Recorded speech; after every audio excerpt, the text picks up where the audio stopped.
Endi inson dunyoda yashar ekan, albatta ustiga bir musibatlar keladi, qiyinchiliklar, mashaqqatlar.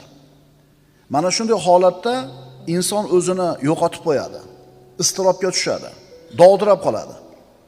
Mana shunday holda nima ish qilish kerakligini bilmay qoladi. Ammo mu'min mana shunday holatda Robbis tomonidan yuboriladigan sakinatga ega bo'ladi, u xotirjam bo'ladi.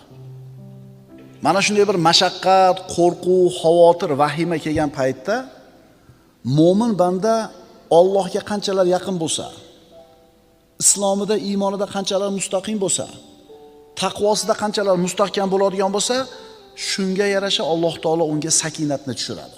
Xotirjam bo'ladi. Kim aytgani bo'ladi deydi? Alloh aytgani bo'ladi deydi. Hammani boshini qo'tirib qo'ygan, hayron qoldirgan, aqllarni qulflab qo'yadigan balolar, musibatlar kelganda Alloh o'zini mana shunday taqvoli mo'min bandasini qalbiga sakinatni tushiradi. Ana shu sakinat sababli mo'min xotirjam turadi, dovdirab qolmaydi. Mana payg'ambarimiz sollallohu alayhi vasallamning hijrat kunini eslaylik. Rasululloh sollallohu alayhi vasallam 10 dan ortiq sababni qilib eson-omon Madinaga yetib olishligi uchun 10 dan ortiq sababni qildilar, g'orda o'tiribdilar. Lekin bu sabablarni bittasi ham foyda qilmadi. Quraysh o'sha g'orda oldiga bordi. Rasululloh sollallohu alayhi vasallam va Abu Bakr Siddiq radhiyallohu anhu ularni oyoqlarini ko'rib turishar edi. Shunda Abu Bakr Siddiq xavotirga tushdi, yig'ladi. Nimaga yig'layapsiz ey Abu Bakr? Ya Rasululloh, agar engishib bittasi oyog'ini tagiga qaraganida bizni ko'rib qolar edi. Payg'ambarimiz nima dedilar? Mana Alloh tomonidan tushirilgan sakinatki, iz yaqulu li sohibihi la tahzan, innalloha ma'ana. O'shanda o'zining sohibiga aytgan edi, mahzun bo'lmang, zero Alloh biz bilan birgadir. Mana haqiqatan qo'rquv holati, xavotir. 10 ta odammi, 20 ta odammi mushriklar chiqib g'orda oldiga kelishdi. Izlar shu g'orga kirib ketayotganligini ko'rishdi. Lekin bittasi engashib qaramadi. Mana shunday bir xatarli holatda qalbida sakinati bor payg'ambarimiz sollallohu alayhi vasallam o'zini hamrohini nima qilyaptilar? Tinchityaptilar. Xotirjam bo'ling. Ma zannuka ya Abu Bakr bi isnayn, Allohu salisuhuma. 3-she'riga Alloh bo'lgan ikkita odam haqida qanday gumondasiz ey Abu Bakr? Ana sakinat. Xandaq kuni, Hunayn kuni, Hudaybiya kunlari. Bularni bari musulmonlar uchun mashaqqatli, istirobli, qo'rquvli kunlar edi, shiddatli kunlar edi.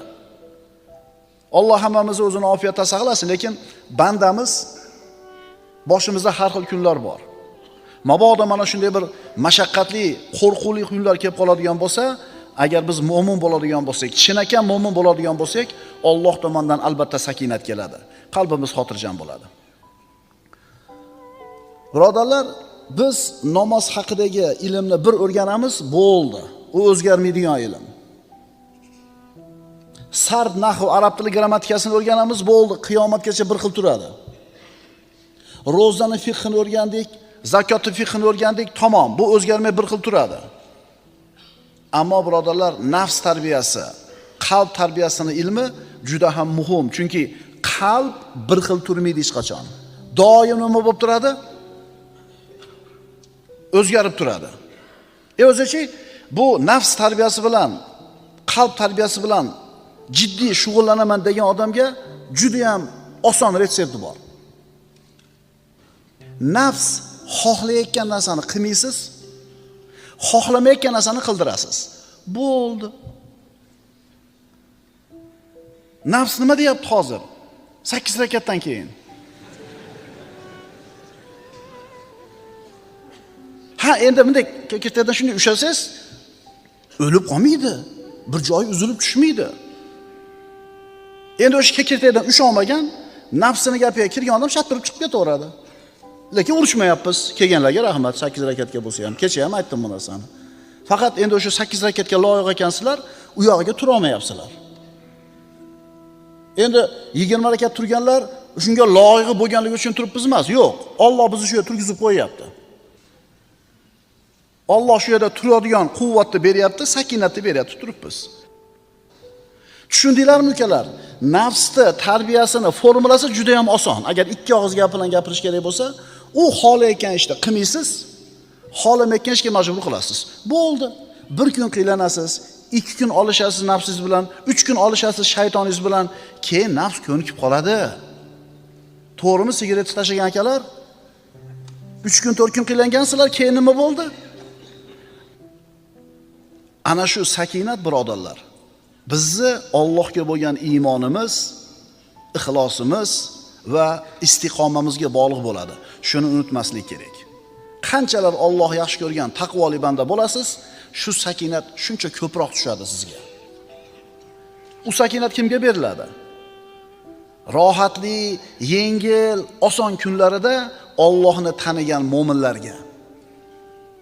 Yengil, farog'atli kunlarda Allohni tanigan bandalar, bunaqa bandalarning ustiga mashaqqat kelsa, shu kunlarda Alloh taolo ularni taniydi, biz aytayotgan sakinatni beradi. Hadis sharifda aytilganidek, yengil kunlaringda Allohni tanigin, yengil kunlaringda Allohni tanigin, yaxshi kunlaringda, mashaqqatli qiyin kunlaringda Alloh seni taniydi. Allohga inobat qilish degani Allohga qaytish degani. Allohga iltijo qilish degani, Allohga yolvorish degani inobat. Inobat ikki xil bo'lar ekan. Rububiyat inobati, ulug'iyat inobat. Rububiyat inobatini hamma qilar ekan. Mo'minmi, kofirmi, erkakmi, ayolmi, olimmi, omimi, boymi, kambag'almi, millati, irqi qanaqa bo'lishidan qat'iy nazar odam zoti borki, rububiyat inobatini qiladi, iltijosini. Qachon qiladi? Samolyot silkinishni boshlaganda ateist ham nima deydi? Ey Rob deydi. Kemaga chiqib, katta to'lqinlarga kema urilib, chaqalib, to'ntarilib ketishiga xavotir bo'lganda ey Xudo deydi. Ateistlik ham esdan chiqib qoladi. Mulhitligi ham yoki dinsizligi ham. Bu majburiyatdan-da. Allohni tanimaydi, lekin boshiga musibat tushganda Alloh deydi. Endi ulug'iyat inobat qanaqa bo'ladi? Yengil kunlarida ham Allohni taniydi. Yengil kunlarda Allohning hukmida, yengil kunlarda Alloh taologa yaxshi ko'rib ibodat qiladi. Endi bunaqa bandasini Alloh qiylangan kunida albatta o'zini holiga tashlab qo'ymaydi. Tushunarlimi? Yengil kunlaringda Allohni eslagin, Allohni tanigin, Alloh ham seni nima qiladi? Taniydi, eslaydi. Ulamolardan biri aytadi: ustimga mashaqqat kunlari keladigan bo'lsa, sakinat haqidagi oyatlarni o'qiyman. Ana shu narsani o'qir ekan, ustimga qiyinchilik kelganda shu sakinat oyatlarini o'qib, uni ta'sirini hayotimda his qildim deydi. Mana shu nasihat ko'rsatma birodarlar. Agar ishlar og'irlashsa, qalb iztirobga tushsa, sakinat oyatlarini tilovat qiling. Bu sakinat Alloh taolo mo'min bandalarga ato qilgan inomi bo'ladi. U mo'minlarga xos bo'ladi. Sakinatning ta'rifi. Sakinatning asli xotirjamlik va viqor. Xotirjamlik va viqor. Masalan, falonchi odamda sakinat bor desa, demak uni qalbi xotirjam, ichi xotirjam, ustida viqor bor. Haybat bor, salobat bor. Baqir-chaqir qilish, qo'rqish, yig'i solish, asablarda buzilishi bu birodarlar sakinatni ziddi. Sakinatni nozik ta'rifi. Qalbda xotirjamlik va a'zolarda sokinlikni bor bo'lishi. Insonning ichi ham osoyishta, tashqi ham osoyishta. Bilasizmi, shunday bir aktyor odamlar bor. Asabi o'lgan, g'azabi qaynab turibdi. Ichida vulqon qaynab turibdi-yu, ammo tashqarisida xotirjam tura oladi. Biz bunaqa, bu aktyor bu. Biz bunaqa xotirjamlikni aytmayapmiz. Biz aytayotgan xotirjamlik, sakinat ustida qanday osudalik, viqor, xotirjamlik bo'lsa, qalbida ham shu narsa bor. Mo'min banda osoyishta bo'ladi, sokin bo'ladi. Xuddi salobatli bir tog'dek. Mo'min jazavaga tushmaydi, vahimaga tushmaydi, panika qilmaydi, yiqilib qolmaydi, o'zini yo'lidan chiqib ketmaydi, idish tovoqni yerga urmaydi, eshikni tepmaydi, so'kinmaydi, xotirjam bo'ladi, halim bo'ladi. Mana shu kishini muomalada, odamlar bilan qilayotgan muomalasida muloyim, halim bo'lib turganligi uni qalbida sakinat borligiga bir ishora bo'ladi. Birodarlar, bilasizmi, xulq, go'zal xulqlarning sayyidi bu hilm deyiladi, muloyimlik. Shuning uchun aytiladi, kadal halimu an yakuna nabiyan. Halim odam, muloyim odam nabiy bo'lishiga sal qoladi. Nabiy bo'lmaydi, hech kim payg'ambar bo'la olmaydi, ammo halim odam nabiylikka yaqin bo'lib qolar ekan. Endi hammamiz o'zimizni halim deb bilamiz-da, to'g'rimi? Endi bu halimlik ham ikki xil bo'ladi, birodarlar. Kimdir Alloh taolo shu halim qilib yaratib qo'ygan, tabiati muloyim, yumshoq odam bo'ladi. Kimdir bunaqa emas, nervi tez chiqadi, qo'pol, qattiq, dag'al. Endi ikkalasi halimlik qilsa, qaysirisini savobi ko'proq bo'ladi? Muhim narsa, agar qalbga sakinat o'rnashgan bo'lsa, kirgan bo'lsa, uni xotirjam qilib qo'yadi. Tana a'zolari sokin bo'ladi, viqor bo'ladi, tili hikmat va haqni so'zlay boshlaydi. U bilan yolg'on, fahsh, botil, bekorchi so'zlar orasi to'silib qoladi. Abdulloh ibn Abbos aytadi, biz aytar edik, Umarning tilida va qalbida sakinat gapirar edi. Umar roziyallohu anhuning tilida va qalbida sakinat gapiradi der edik.